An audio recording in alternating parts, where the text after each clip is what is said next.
기출유형 문제 5회 답안 파일에서 작업합니다.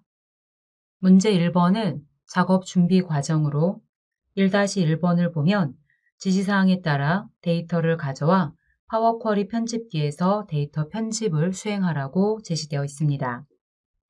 1-1번을 보면 엑셀 파일과 텍스트 파일을 가져와 데이터를 편집하라고 되어져 있죠. 우선 엑셀 파일부터 가져오도록 할게요. 자, 홈 탭에 엑셀 통합 문서 선택, 제공된 예제 폴더에 기출유형 문제 폴더에서 5회의 문제 1 데이터에 국가별 평균 연봉 엑셀 파일 선택해서 열기 단추 클릭합니다.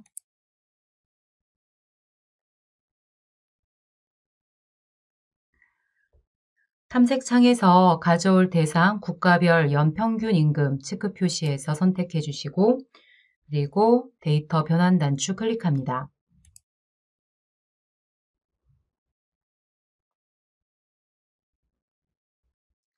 파워쿼리 편집기 창에 가져온 엑셀 파일 국가별 연평균 임금 테이블이 표시되는 걸 확인할 수 있습니다. 자, 열머리글을 보면 컬럼 1, 2, 3으로 표시가 되죠.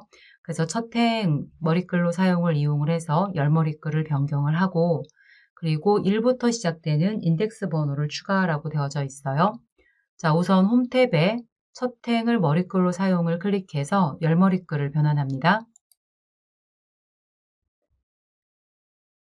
세열을 추가하기 위해서 열 추가로 이동을 하고 자, 1부터 시작되는 인덱스 번호를 추가하라고 되어 있잖아요. 자, 인덱스 열에 아래와 살펴 클릭하면 자, 0부터 1부터 또는 사용자 지정이라고 있어요. 우리는 1부터 시작하는 열을 추가합니다. 그래서 1부터 선택.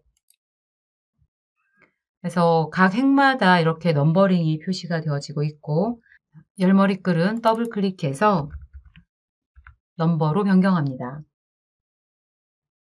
이제 두 번째 국가별 GDP라는 텍스트 파일의 데이터를 가져올게요. 자, 파워쿼리 편집기에서도 데이터 가져오기가 가능합니다. 자, 메뉴 홈 탭에서 새 원본의 텍스트 CSV 선택, 국가별 GDP 텍스트 파일 선택해서 열기 단추 클릭, 대화 상자가 표시가 되면 자, 파일 원본은 65001의 유니코드 UTF 파일로 설정되어져 있고 구분기호 세미콜론으로 자동 설정되어져 있어요. 지시사항에 보면 구분기호를 세미콜론으로 구분해서 가져오라고 되어져 있죠. 그래서 이 대화 상자의 구분기호를 잘 확인을 하시기 바랍니다. 자, 그대로 확인 단추 클릭. 자, 가져온 테이블은 국가별 GDP라고 하는 이름으로 구성이 되어지고 있고 자, 테이블은 로드 사용을 해제하라고 되어져 있어요. 그래서 국가별 GDP 테이블에서 마우스 오른쪽 단추 클릭해서 로드 사용의 체크 표시를 해제합니다. 자, 이렇게 해서 국가별 연평균 임금 USD와 국가별 GDP라고 하는 두 개의 데이터를 가져왔습니다. 다음 1-2번은 국가별 연평균 임금 테이블에 새 열을 추가하라고 되어져 있죠. 계산식을 반영해서 새 열을 추가하는 작업입니다. 자, 국가별 연평균 임금 테이블 선택하고 열 추가에 사용자 지정열 선택. 자, 대화 상자에 열 이름과 계산식을 추가하는 거죠.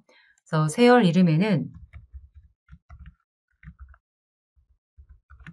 2023 괄호 안에 KRW라고 입력하고 자, 수식란 이퀄 뒤에 클릭해서 자, 사용 가능한 열에 2023 필드를 추가하고 곱하기 1450을 적용을 합니다. 그래서 23년도 임금에 1,450원을 적용을 하고 확인 단추 클릭. 데이터 형식은 정수로 변경하라고 되어져 있죠. 그래서 열머리글 왼쪽에 있는 데이터 형식 아이콘 클릭해서 정수로 변환합니다. 다음 1-3번은 국가별 연평균 임금 테이블에 국가별 GDP 테이블을 병합하라고 되어져 있어요. 쿼리 병합을 활용을 하고 국가 필드로 왼쪽 외부로 설정하라고 되어져 있는데 어떤 필드를 추가하라고는 나와 있지 않습니다. 내 해설 부분을 보면 국가별 GDP 테이블에 있는 1인당 GDP 추가를 하고 원래 열 이름 접두사로 사용을 해제하는 작업이 제시가 되어져 있어요. 그래서 이 부분은 누락이니까 참고해 주시고, 자, 1인당 GDP 열을 추가하도록 하겠습니다. 자, 현재 국가별 연평균 임금 테이블에서 홈 탭에 쿼리 병합에 쿼리 병합을 선택합니다. 병합 대화 상자의 첫 번째 테이블로는 국가별 연평균 임금이 선택이 돼 있죠. 그래서 국가 필드로 병합하라고 되어져 있으니까 현재 첫 번째 테이블에서는 국가 필드를 선택을 하고, 자, 두 번째 테이블 목록으로 국가별 GDP 테이블을 선택을 해서 여기도 국가 필드를 선택을 합니다.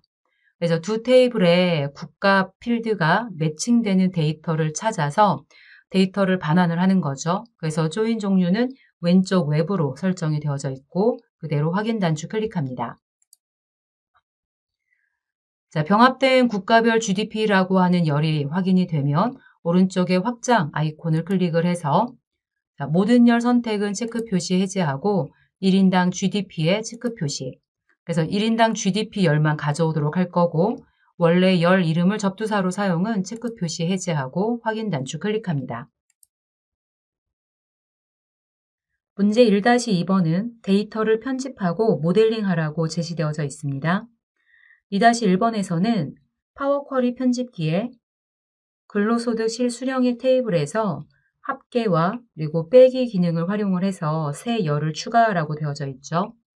파워쿼리 편집기에 2024 근로소득 실수령액 테이블을 선택을 하고, 우선 제시되어져 있는 첫 번째 공제 합계라고 하는 필드를 추가를 할 건데, 제시되어져 있는 필드가 국민연금부터 지방소득세의 필드를 이용을 해서 합계를 계산하라고 하는 거죠. 자, 현재 테이블에 있는 국민연금부터 지방소득세까지 여러 필드를 선택을 할 거예요. 컨트롤 키를 이용을 해도 되고 쉬프트 키를 사용해도 됩니다. 자, 지금은 연속되는 필드를 선택해도 되는 거니까 국민연금 클릭하고 쉬프트 키를 누른 상태에서 지방소득세라는 마지막 필드를 선택해서 여러 개의 열을 동시에 선택을 합니다. 자, 그리고 합계를 활용하라고 되어져 있는데요. 합계는 메뉴 열 추가에 통계에서 합계를 선택을 합니다. 그래서 이 합계는 선택한 필드의 합계를 자동으로 계산을 해줘요. 그래서 합계를 선택을 하면 선택한 필드의 전체 합계가 표시가 되고, 자, 열머리글은 더블 클릭해서 공제 합계로 변경합니다. 그리고 두 번째는 월급 세전과 공제 합계의 차이를 추가하라고 되어져 있죠. 그래서 빼기 기능을 활용하라고 되어져 있어요. 자, 월급 세전에서 공제 합계를 빼야 되겠죠. 이거는 필드 선택 순서가 중요합니다. 그래서 우선 첫 번째로 월급 세전을 클릭하고 컨트롤 키와 함께 공제 합계를 클릭합니다. 그래서 두 개의 필드를 선택해서, 자, 빼기 기능은 열 추가에 표준을 클릭해 보면 추가나 곱하기, 빼기, 나누기와 같은 도구가 포함되어져 있어요. 자, 이 중에 빼기를 활용합니다. 그러면 첫 번째 필드에서 두 번째 선택한 필드의 값을 뺀 결과가 이렇게 표시가 되어지는 거고, 자, 열머리글은 더블 클릭해서 실수령액으로 변경합니다. 다음 2-2번은 파워쿼리 편집기에서 1월 교육과정 테이블에 다음 조건으로 데이터를 편집하라고 되어져 있어요. 그래서 중복된 항목을 제거하거나 대문자로 변환하거나 일수 빼기 또는 빼기와 같은 다양한 도구를 이용을 해서 새 열을 추가하라고 되어져 있죠. 그래서 이 2-2번에서 제시하고 있는 내용은 파워쿼리 편집기에 다양한 도구를 사용해 보도록 구성한 문제라고 보시면 되겠습니다. 자, 파워쿼리 편집기에서 1월 교육과정 테이블을 선택을 합니다. 우선 첫 번째, 과정 코드와 시작일 필드 기준으로 중복된 항목을 제거하라고 되어져 있어요. 자, 과정 코드와 시작일이 중복되는 데이터들은 제거를 하겠다라는 거겠죠. 그래서 과정 코드 선택하고 컨트롤 키와 함께 시작일을 선택합니다. 홈 탭에 행 제거에 중복된 항목 제거를 선택을 합니다. 그럼 두 필드가 중복되는 데이터들은 지워지고 나머지 항목만 남게 됩니다. 다음은 과정 코드 필드의 영문을 모두 대문자로 변환하라고 되어져 있죠. 과정 코드 필드를 선택을 하고 대문자로 모두 변환하기 위해서는 변환 탭에 서식에 대문자를 선택합니다. 그러면 영문이 모두 다 대문자로 바뀌는 걸 확인할 수 있습니다. 다음 세 번째 지시사항은 시작일과 종료일 필드를 이용해서 세열을 추가하라고 되어져 있죠. 자, 일수 빼기를 활용하라고 되어져 있어요. 이 기능은 날짜 필드를 이용을 해서 계산식을 작성하는 작업입니다.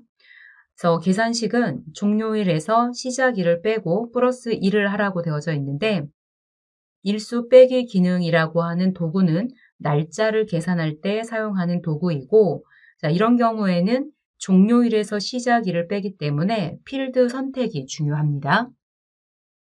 자, 현재 테이블에서 종료일과 시작일을 선택합니다. 자, 종료일에서 시작일을 뺄 거기 때문에 첫 번째로 종료일, 그리고 두 번째로 시작일을 선택을 해요. 자, 그런 다음 열 추가에 날짜 및 시간 그룹에 날짜를 선택해 보면 일수 빼기라고 하는 도구가 제공되고 있어요. 그래서 날짜를 계산할 때 사용을 합니다. 그래서 일수 빼기를 클릭하면 이렇게 하면 뺄셈이라고 하는 열이 추가가 되는 걸 확인할 수 있는데 종료일 마이너스 시작일을 했을 때 같은 날짜는 이렇게 0일로 처리가 돼요. 그래서 계산식에 보면 플러스 1로 처리하라고 되어져 있죠. 그래서 수식을 변경을 해야 되는데 수식 입력줄에 보면 이렇게 duration.days라고 하는 함수로 종료일 마이너스 시작일 계산식이 포함되어져 있는 걸 볼 수 있어요. 자, 이 계산식 뒤에 플러스 1을 해서 계산식을 수정을 합니다. 그래서 괄호 뒤에 한번 클릭해서 플러스 1을 입력하고 엔터를 누릅니다. 그럼 기존에 0일로 처리되던 일수가 1로 표시되는 걸 확인할 수 있어요. 자, 이제 열머리글은 더블 클릭해서 교육 일수로 변경합니다. 네 번째 지시사항은 시작 시간과 종료 시간 필드를 이용해서 새 열을 추가하라고 되어져 있어요. 빼기를 활용하고 총 시간으로 적용하라고 되어져 있죠. 자, 교육 시간을 확인할 때는 종료 시간 마이너스 시작 시간이에요. 그래서 계산식이 제공이 되어져 있는데 자, 빼기와 총 시간 두 가지 기능을 적용을 하는 겁니다. 자, 빼기 기능을 이용을 할 때도 자, 필드 선택이 중요합니다. 종료 시간 마이너스 시작 시간이기 때문에 자, 현재 1월 교육과정 테이블에서 종료 시간을 첫 번째로 선택하고 컨트롤 키와 함께 시작 시간을 클릭합니다. 자, 그리고 세열을 추가할 거기 때문에 열 추가에 자, 날짜 및 시간에서 시간에 보면 빼기라고 제공이 되어지죠. 그래서 빼기를 선택합니다. 그럼 이렇게 뺄셈이라고 하는 필드가 추가가 되는데 자, 시간을 보면 0.08 이렇게 표시가 되어져요. 자, 그래서 이 필드에 총 시간을 적용하라라고 하는 거예요. 그래서 뺄셈이라고 하는 필드는 세열이 이미 추가가 된 거고 그리고 이 값을 총 시간으로 적용을 하면 돼요. 자, 그래서 메뉴 변환 탭에서 날짜 및 시간 그룹의 기간에 보면 시간이나 분 또는 총 일수, 총 시간과 같은 도구를 제공을 하는데 여기서 총 시간은 이렇게 선택한 열의 기간값에서 총 시간으로 반환하는 역할을 합니다. 그래서 총 시간을 선택하면 현재 필드에 이렇게 8시간, 9시간으로 표시가 되어집니다. 자, 그리고 이제 열머리글을 바꿔야 되겠죠. 그래서 뺄셈이라는 열머리글 더블 클릭해서 교육 시간으로 변경합니다. 자, 그리고 다음 5번째 지시사항을 보면 교육 시간 필드에서 1시간을 빼라고 되어져 있어요. 여기에는 세열을 추가하라고 하는 지시가 없죠. 그래서 현재 교육 시간에서 1시간을 마이너스 하면 됩니다. 일반적으로 전체 교육 시간이 9시부터 6시까지이면 1시간은 점심시간으로 두기 때문에 마이너스 1을 하라라는 의미이고요. 자, 현재 교육 시간에서 변환에 표준에서 빼기를 선택하고 대화 상자에 숫자 1을 입력해서 확인 단추 클릭. 그러면 교육 시간에서 -1을 한 결과가 표시가 되어집니다. 다음 6번째 지시사항은 교육 일수와 교육 시간 필드를 이용해서 총 교육 시간 필드를 추가하라고 되어져 있죠. 사용자 지정열을 활용을 하고 교육 일수 곱하기 교육 시간을 해서 총 교육 시간을 적용하면 되겠습니다. 자, 새로운 열을 추가하는 거니까 열 추가에 사용자 지정열을 선택합니다. 대화 상자의 필드 이름은 총 교육 시간으로 입력하고, 자, 열 수식 입력란에 이퀄 뒤에서 교육 일수와 교육 시간을 적용해서 계산식을 추가해요. 그래서 교육 일수 곱하기 교육 시간이라고 입력하고 확인 단추 클릭. 그리고 열머리글에 있는 데이터 형식 아이콘 클릭해서 정수로 변경합니다. 이렇게 해서 1월 교육과정에 쿼리 도구를 이용해서 계산식 작성하는 것까지 확인을 했고, 다음 문제는 관계 설정에 해당되는 부분이니까 지금까지 작업한 내용은 파워비아이 데스크탑으로 적용해서 마무리합니다. 홈 탭에 닫기 및 적용에 닫기 및 적용 클릭해서 파워비아이 데스크탑으로 이동합니다. 다음 2-3번은 다음 조건으로 키필드를 추가하고 테이블 간의 관계를 설정하라고 되어져 있어요. 1월 교육과정과 교육 신청자 테이블에 키필드를 추가를 하고 그리고 교육 레이아웃에서 관계 설정하라고 제시가 되어져 있습니다. 우선 키필드를 추가하기 위해서 테이블 보기로 이동합니다. 1월 교육과정 테이블에 시작일과 교육과정명 두 개의 필드를 결합해서 키필드를 추가하는 거죠. 자, 새로운 열을 추가하는 거니까 테이블 도구에 새 열을 추가합니다.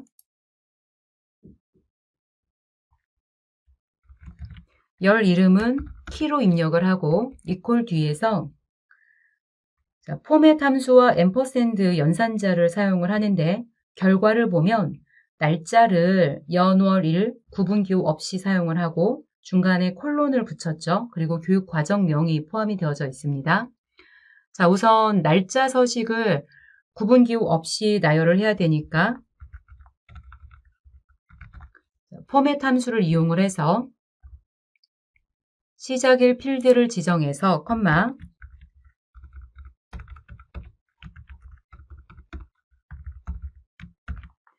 자, 서식 코드로 Y 4자리, M 2자리, D 2자리, 그래서 YMD를 4자리, 2자리, 2자리씩 결합해서 구분기호 없이 날짜를 표현을 합니다.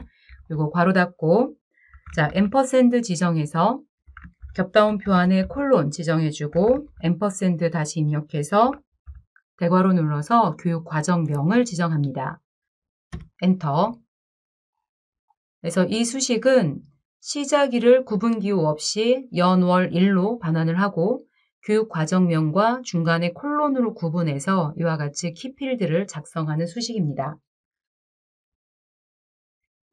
자, 두 번째 지시사항은 교육 신청자 테이블에 키필드를 추가하라고 되어져 있어요. 그래서 신청일과 과정명을 활용을 하는 거죠. 자, 교육 신청자 테이블로 이동을 합니다. 자, 테이블 도구에 새 열 추가하고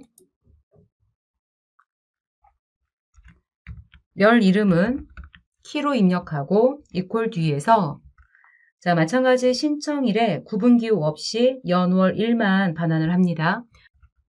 그래서 포맷 함수를 이용을 해서 신청일 필드를 지정해서 컴마 겹다운표 안에 이렇게 YMD를 4자리, 2자리, 2자리로 입력해서 괄호 닫고 앰퍼샌드로 콜론으로 구분기호 해주고 앰퍼샌드 그리고 다시 대괄호 눌러서 교육 과정명이죠. 과정명을 지정합니다. 그리고 엔터.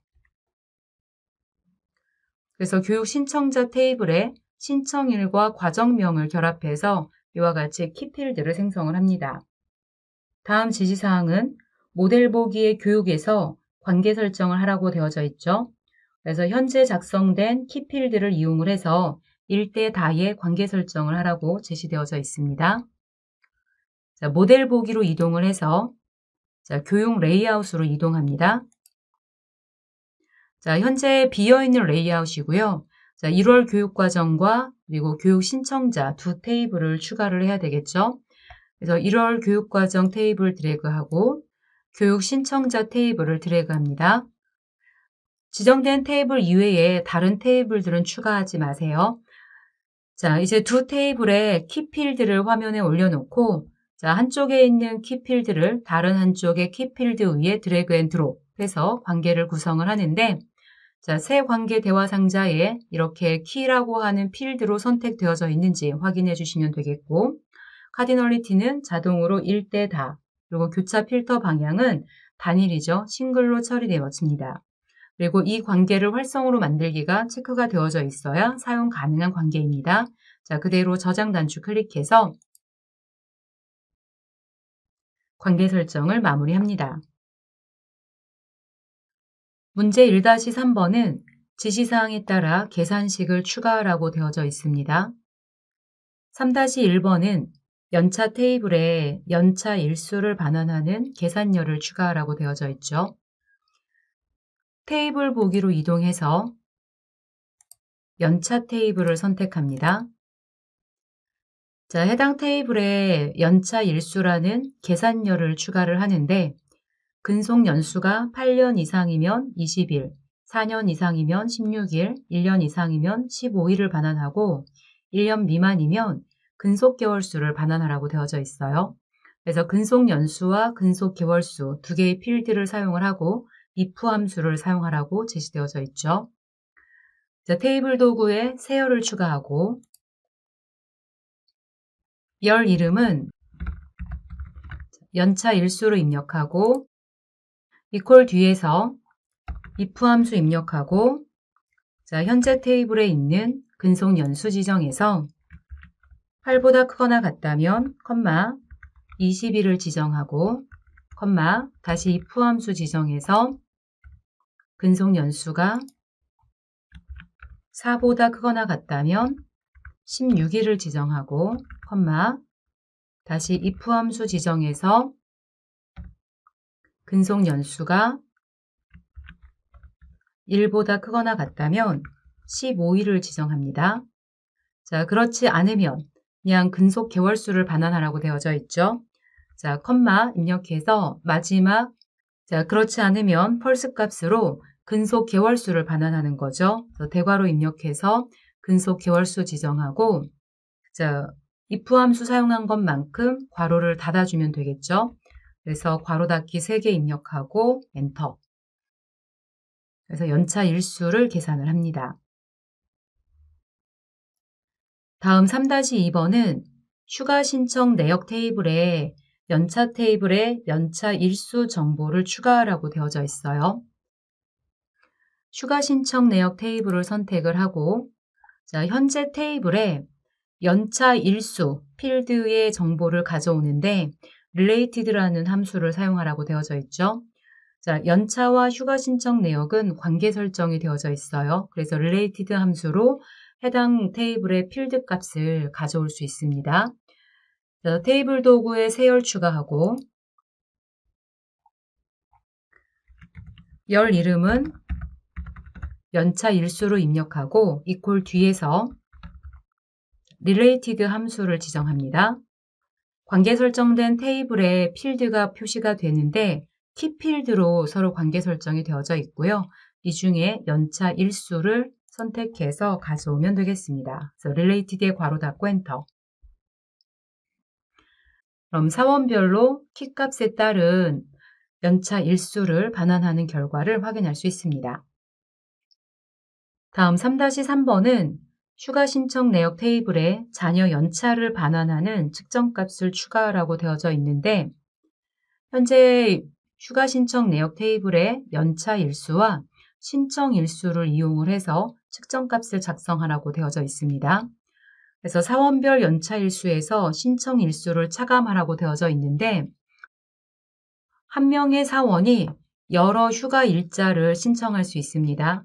그래서 김솜이라는 사원이 신청 일수가 이렇게 일씩 여러 개가 입력이 돼 있을 수 있는데 연차 일수는 중복돼서 들어가 있으니까 이 연차 일수는 에버리지로 평균을 반환을 하고 신청 일수는 썸으로 합계를 반환해서 차감을 해야 되겠죠.